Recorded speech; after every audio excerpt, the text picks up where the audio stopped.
All right.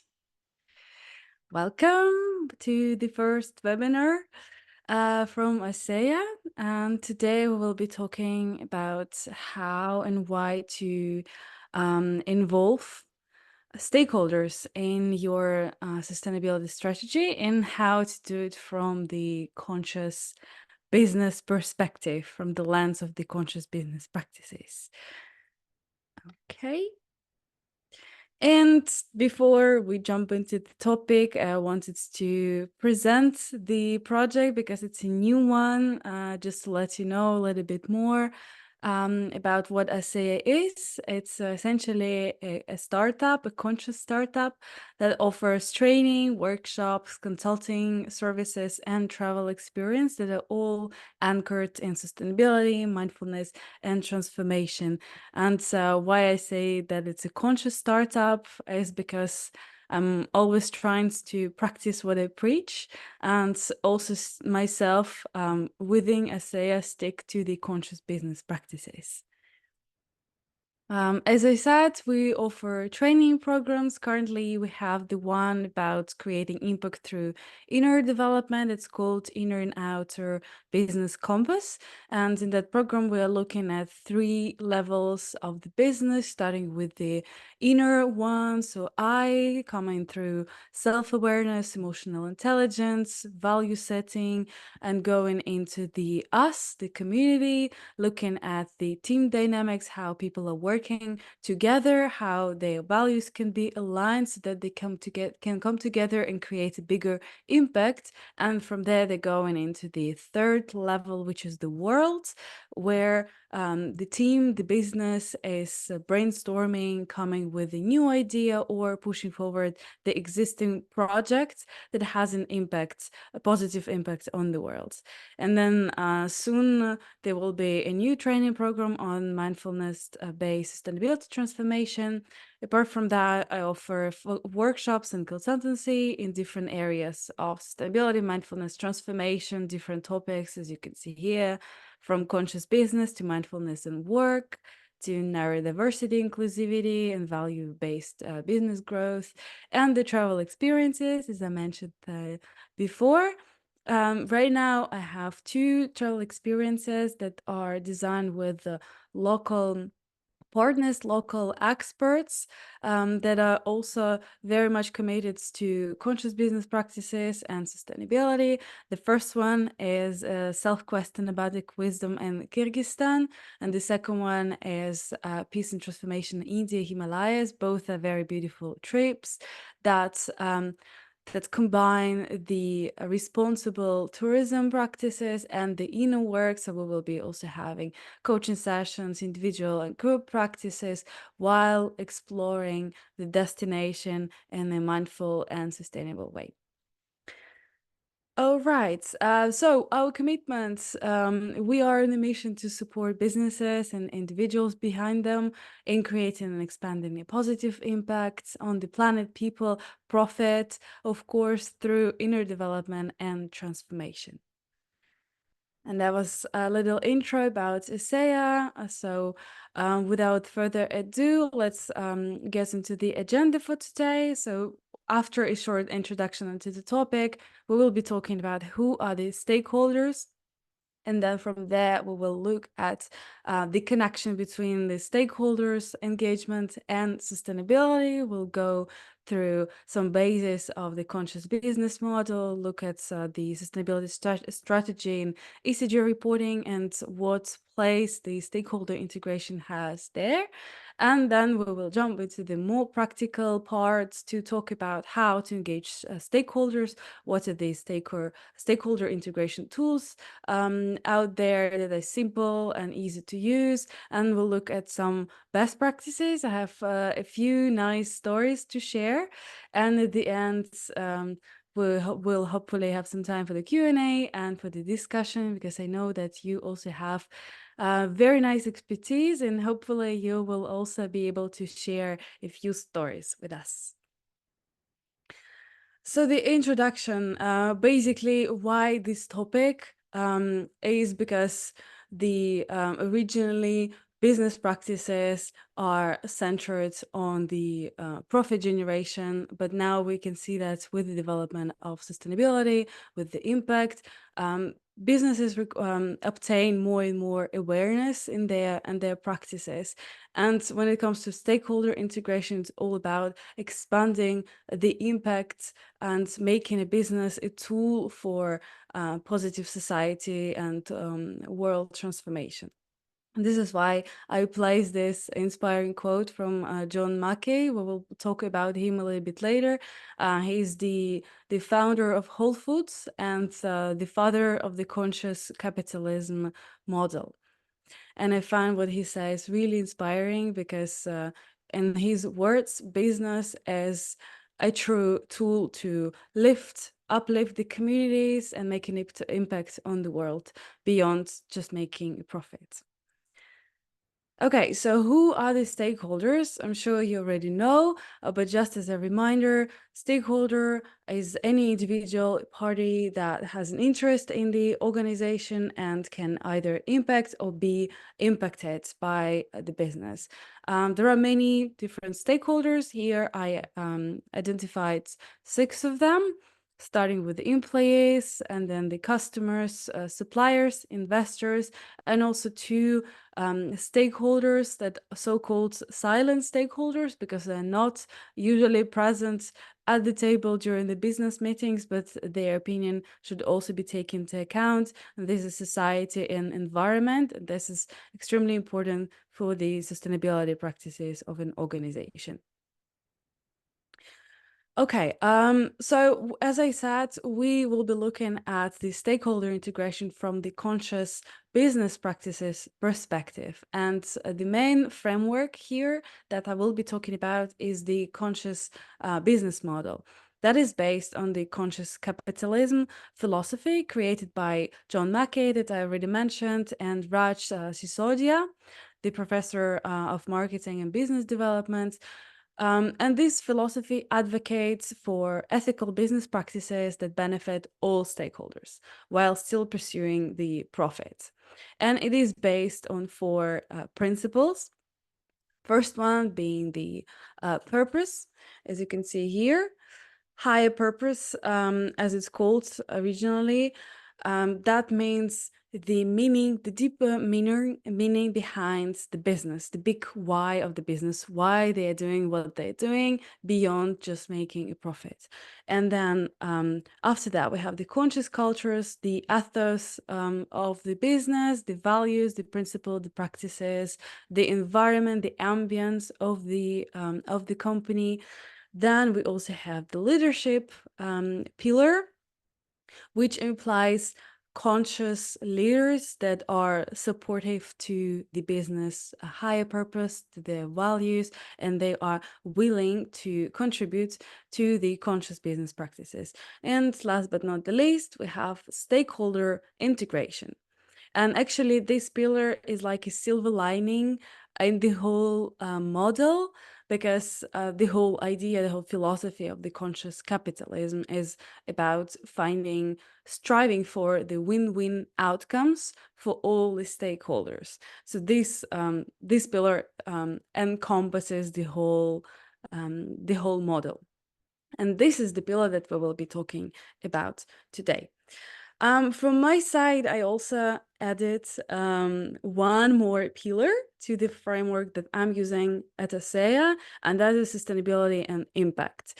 Originally, it is a part of the culture pillar. However, coming from the sustainability industry, I felt like this pillar deserves special attention, and sustainability and impact creation deserves being a separate pillar in the framework. So this is how the framework looks at ASEA. So we have one impact pillar right here, and these are the pillars that I just mentioned within the conscious capitalism model: high purpose, stakeholder orientation, conscious leadership, conscious culture, sustainability, and impact. Right. So, as I mentioned, the goal of the model is to create value through the higher purpose of the company. and strive for win-win outcomes for all the stakeholders that are impacted by the business, even those that are silent ones, as I mentioned before, the society and the environment. So here I have the representation of the idea of this model.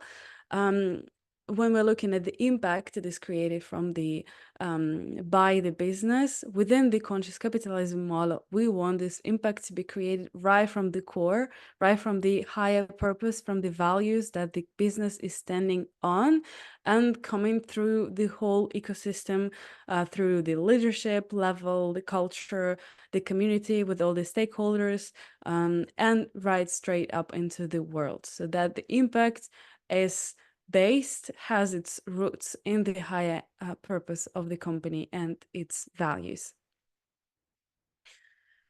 Traditionally, the business and their suppliers have they have and their stakeholders, sorry, have a very profit-focused perspective. So originally, we would be talking about shareholder orientation, and this is where a business primarily focuses on financial goals to serve the interest of its owners and investors.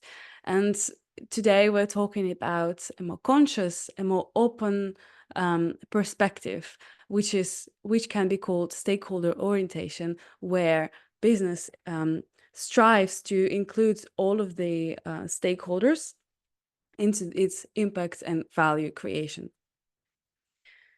In other words, we can say that in the shareholder orientation, you would say that the clients are the people who are paying for the goods and services, and this helps business to fulfill its financial goals. In the stakeholder orientation, the clients would be people whose values are aligned with those of the business, and this is why they are willing to contribute financially to the development of the business by paying for services and products.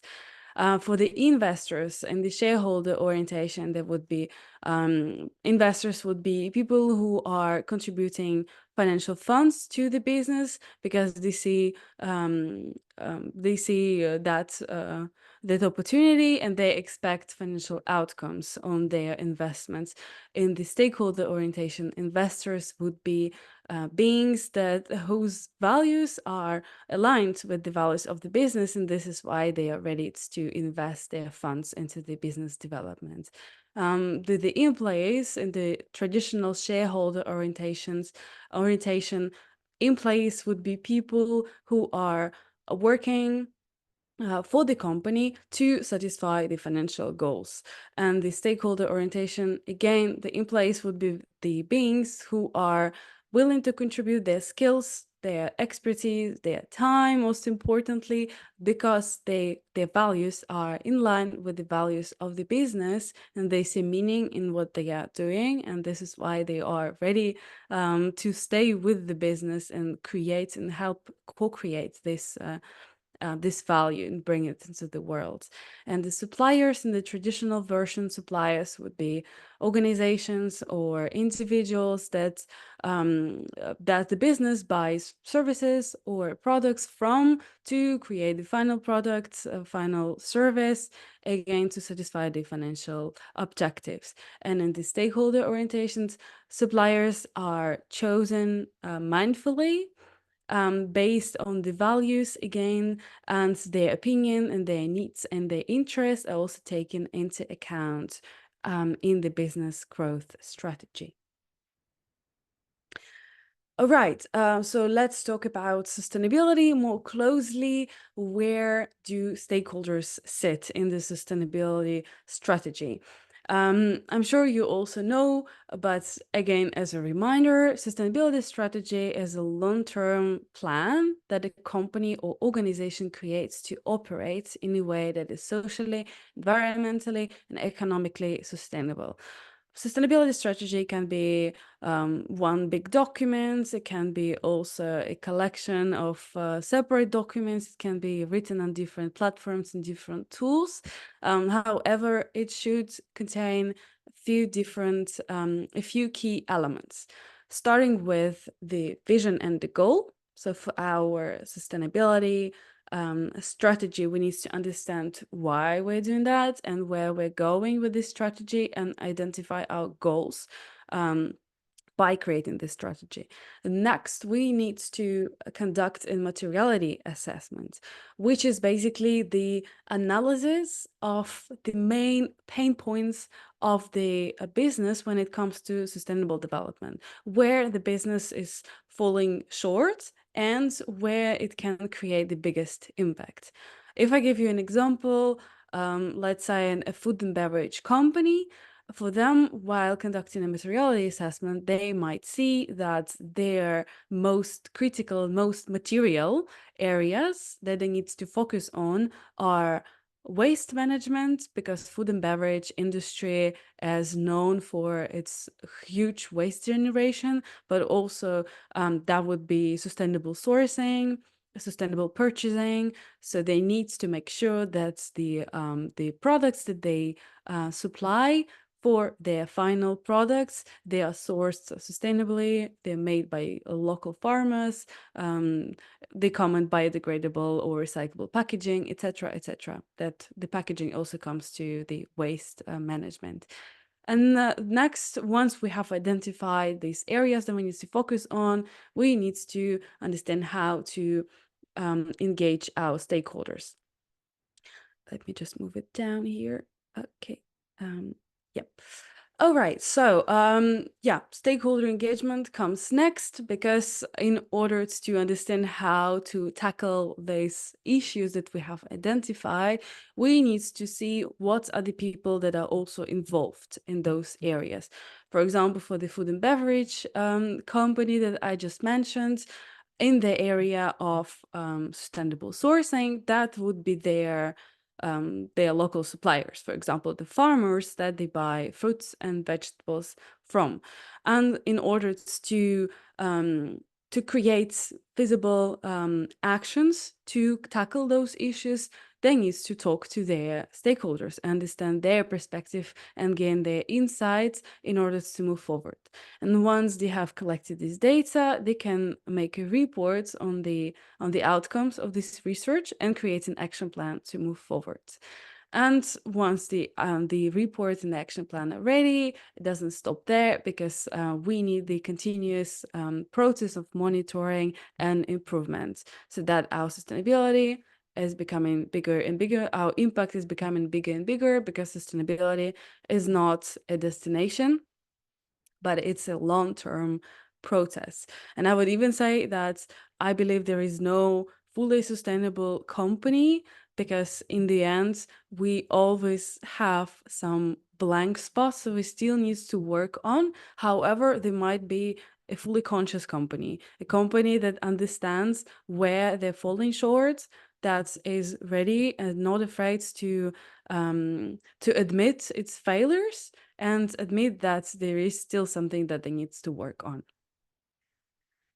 And that takes us to an example of a sustainability reporting, a well-known, very trendy word, ESG reporting. It's one of the types of the sustainability reporting, and it refers to the process of disclosing information about companies' performance in 3 areas. I'm struggling a bit with moving the camera around: environmental, social, and governance.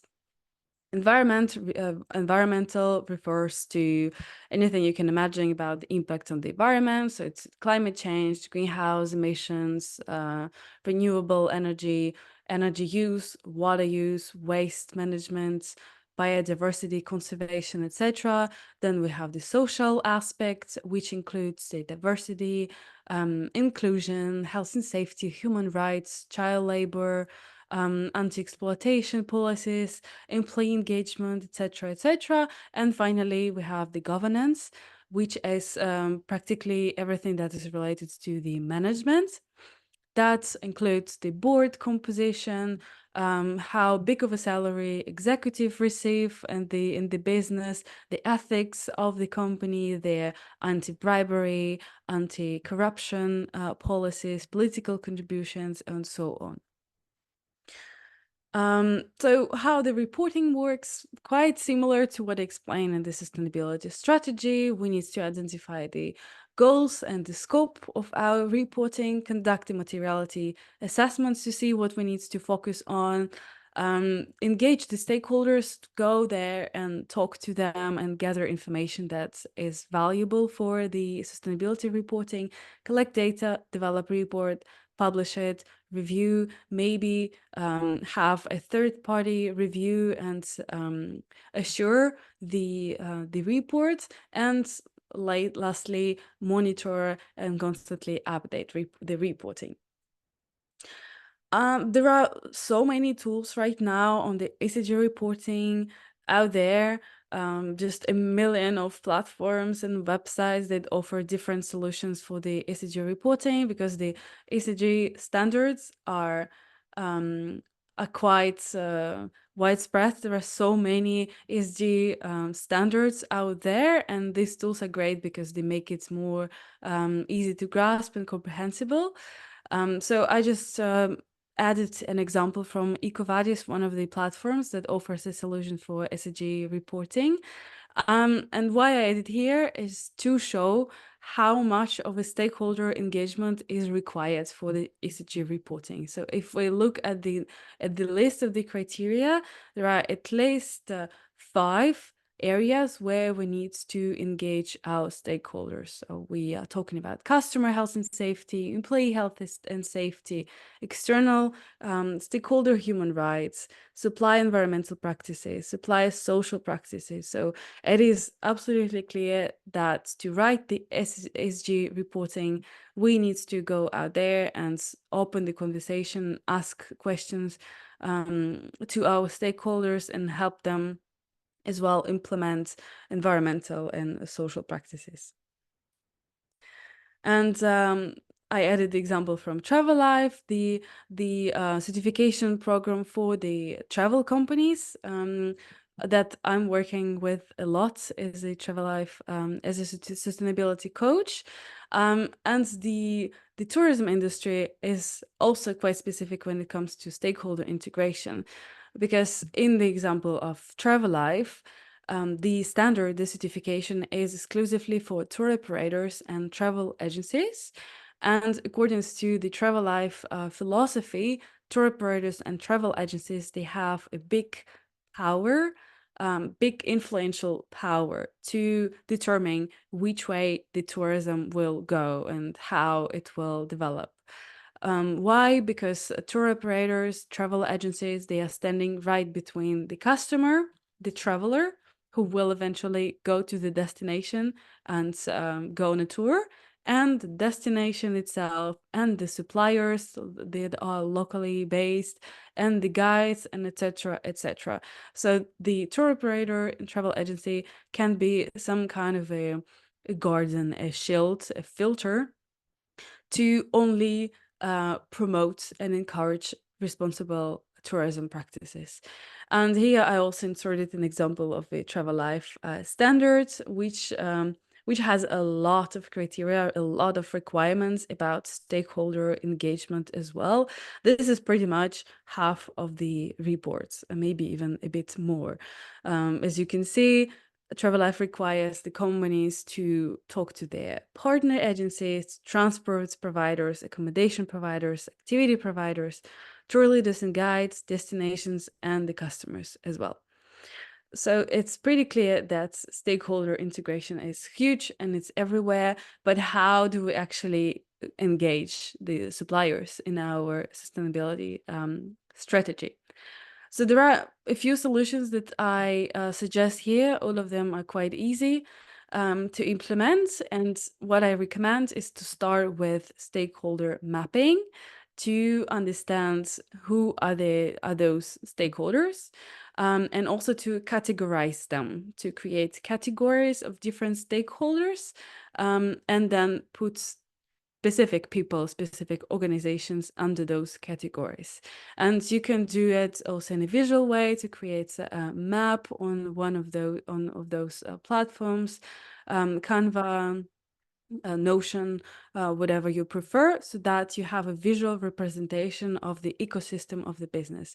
And once that is clear, and once you have identified also the areas that you need to focus on in the sustainability strategy through your materiality assessments, the next step would be to implement surveys and questionnaires with the questions that you want to ask your suppliers, that will help you to collect necessary data for your sustainability reporting.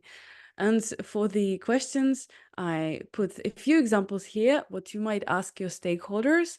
And this is also what I did, for example, even though SA is a new project, so we don't have a big ecosystem of stakeholders just yet, but I sent these questions to my existing suppliers. And I literally asked them if the partnership that we have is aligned with their own values and interests, if they find the partnership meaningful and fulfilling and impactful for the world, how they perceive the societal and environmental impact of our business, what social, environmental, governance related aspects are most important to them, and what initiatives and improvements would they like to see from our company. So that is also something that you might ask your stakeholders, just to open up this conversation.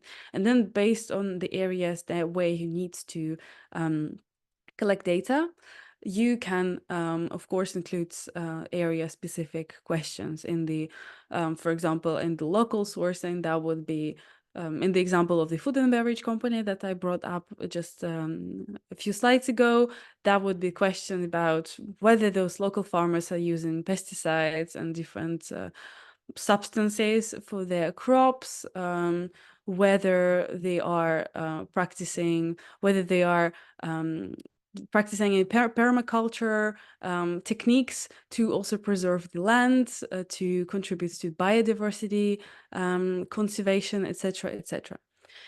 And once you have sent the surveys and questionnaires, the next step would be also to try to encourage the suppliers, the stakeholders in general, to raise to inform them on different sustainability practices. You can do that through the trainings, through codes of conduct that you would send to your suppliers, for example. For the employees, it would be trainings or memos, or very simple guides on how to implement sustainability practices in the office. Even in the home office, you can still do your job in a more sustainable way, even though on the home office we think that we cannot really reduce the impact because the impact is already small. However, there are still practices that we can implement to make our home office even more sustainable. Of course, the next step would be to be transparent. Transparency is the basis of trust, of long-term partnerships and relationships, and also through transparency, through, for example, sending your sustainability reports to your stakeholders. You can also you can also become a role model and show by example where they might also choose to move to improve their sustainability performance. Next would be also to implement the feedback system to constantly monitor the situation, constantly make sure that your partnerships, all of your stakeholders basically are pretty much happy with how your business is growing, and if they have any feedback, any insights, any inputs on how you might adjust the course of your development. And also you can engage in the community activities all together, join forces with your stakeholders, with your suppliers, with other companies in the same industry, with your employees, different community engagement activities to raise awareness on different sustainability topics. And don't be afraid to open up the conversation. The most important, I would say, advice here, because from my practice, many companies are get quite intimidated when it comes to stakeholder integration, and especially when it comes to sending different questionnaires and codes of conduct. They take aback and they say that, oh, we are not really in a good place to send a code of conduct to our hotels, let's say. However, the businesses have full rights to send their suggestions on sustainable developments to their suppliers, let's say, and other stakeholders, of course, because it's our responsibility to shape the world of our industry and help others to, implement sustainability practices as well. And lastly, I have a few interesting stories to share with you, best practices that I came across on how different businesses succeeded in engaging different stakeholders. And I find these stories very nice because these are quite small actions. There is nothing, there is no rocket science, there is nothing mind blowing. However, this already represents little steps that anyone can make to shift the mindsets towards this stakeholder integration, towards better sustainability, towards more conscious business practices. And the first story comes from Tiffany Bova, the global growth evangelist at Salesforce, and also the author, international speaker. She wrote many books on her frameworks, on her ideas. Very inspiring human being. And her story is about in-place well-being, in-place integration, let's say. So the story goes like that. She is working at Salesforce, which is the platform for different marketing and sales tools. And the company was all the time very focused on the customer, on satisfying the customer and improving the customer journey, which is of course very important and very nice, because this is also one of the category of the stakeholders. So through improving the user journey, we're also integrating the stakeholder, which is the customers. However, in this story, as this is quite a tech company, they are using a lot of applications and platforms, and to improve the customer journey, they were focusing on designing it in a way that it only takes a few clicks to the customers to order the right service that was a good fit for them. However, what they overlooked is the employee side, because they didn't pay attention to how long,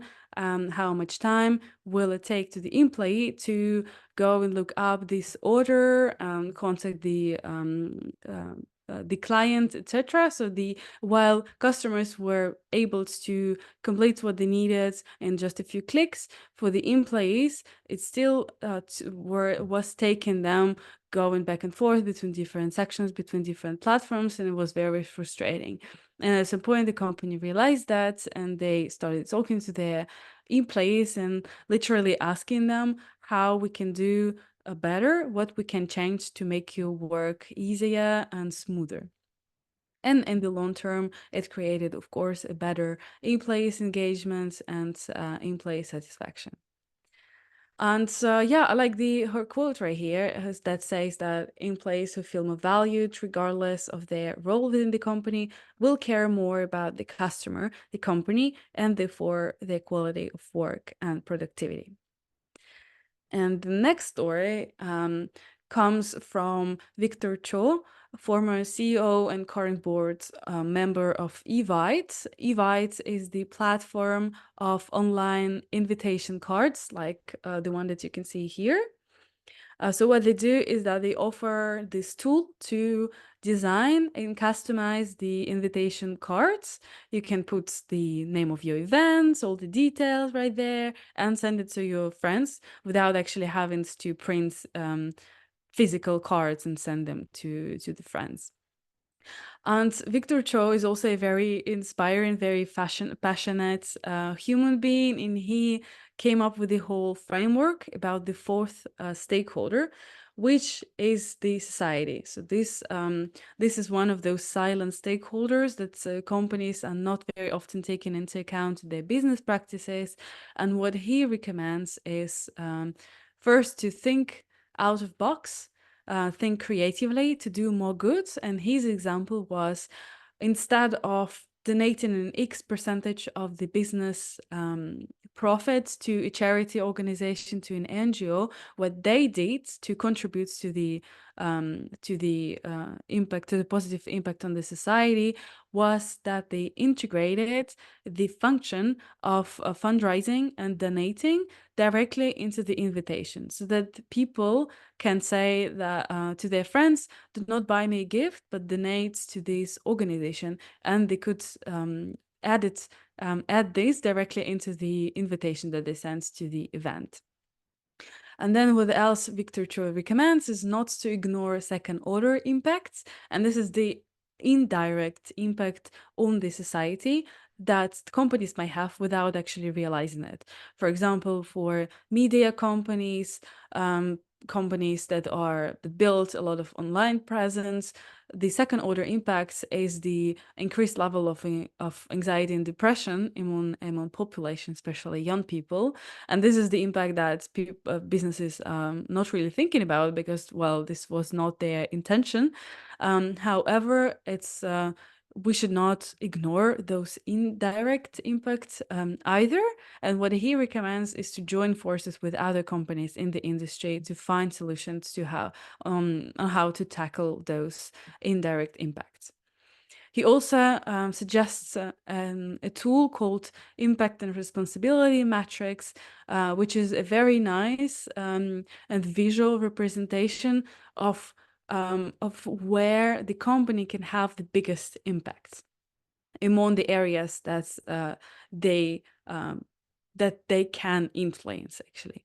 And he also recommends to listen to the fourth stakeholder, open the conversation with the society via customer questionnaires, talking to the local communities, and learning, doing the research on the social trends, etc., to understand what is going on out there and how you as a company can influence that. And the last best practice that I wanted to share with you comes from two founders of Cool Perks. And this is an interesting story that they witnessed with one of their clients, and it has to do with waste management.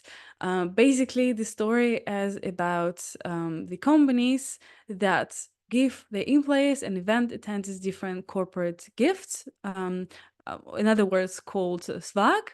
And usually, very often, those gifts are made poorly, and they don't have good quality. And this is why they get discarded very soon, shortly after the event. One example that they gave is the badge holder, the lanyards.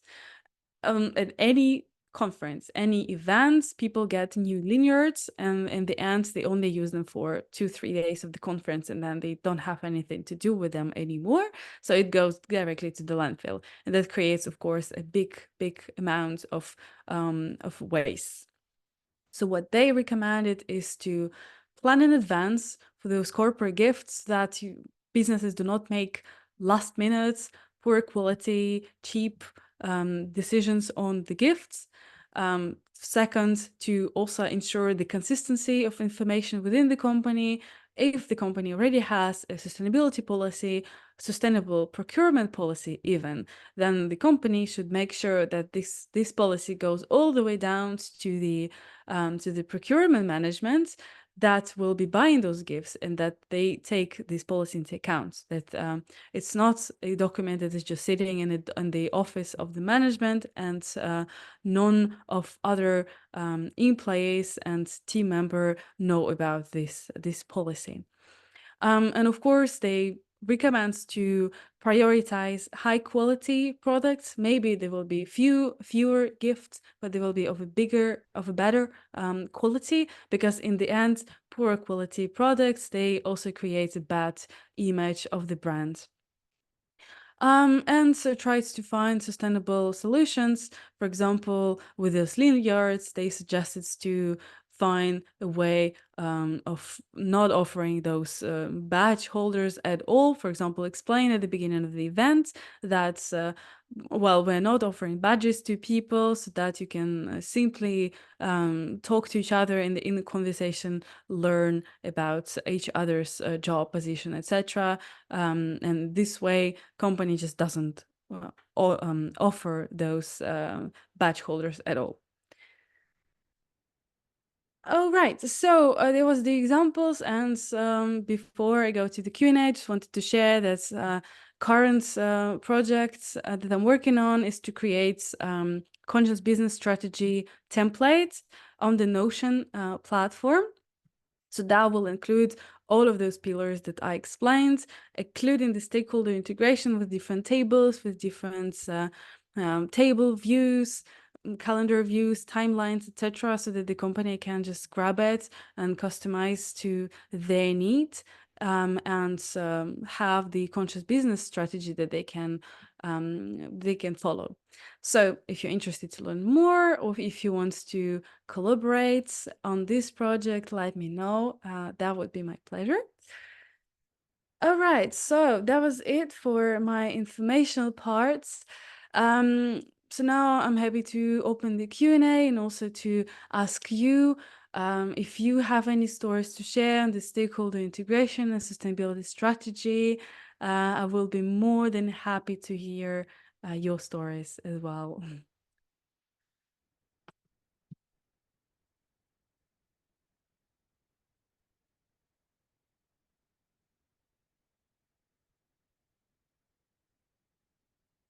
I'm gonna check the chat, see if there is anything there. All right, nothing. Okay. Well, Celine, maybe you want to share something from your experience, from your background. You worked a lot with sustainability, sustainable tourism, more specifically. Do you also have any stories, any success stories, best practices on stakeholder integration in sustainability? Oh, hi. Let me put the camera on. Thanks. Hi, Anastasia. It's so lovely. Thank you so much for the presentation. That's really very comprehensive and it's really, really clear and really good. I really appreciate that. It's very difficult because I work in sustainability, but I worked for ATTA for quite a few years. For the ones who know ATTA, Adventure Travel Trade Association. So yes, in terms of stakeholders, the great thing is that this is the ecosystem of all the professionals that work in adventure travel. So through the network, there is a lot of training as well as conferences and different activities to support and encouraging, the ecosystem towards sustainability. So I would say in itself, it's a great support and it's a great organization for that. I wanted to comment also about Animondial because, for example, you may have identified in your stakeholder, for example, activity providers that are around wildlife experience and you want to look at animal welfare and perhaps you may consider stopping working with someone because the practices are not right. But I had many conversations with Animondial and you may know them, they are NGO organization specialized in animal welfare. And what they really recommend is really to work with the local supplier and find solutions together to improve the practice and always try harder before to consider switching to another stakeholder and really support them, which makes sense, of course. Trying to think of examples. So I also work with a group of DMCs that are Terra Gaia, and they are actually in the process of getting certified in sustainability. And I know that they are very focused on working with locally owned properties, and the values are very, very important to share the values, making sure that the local accommodation is really earning and gaining from the experience. from an economic point of view, but also looking at the environmental impact as well as the Mhm. social impact. So supporting ecologies that are really focused and engaged in sustainability as well.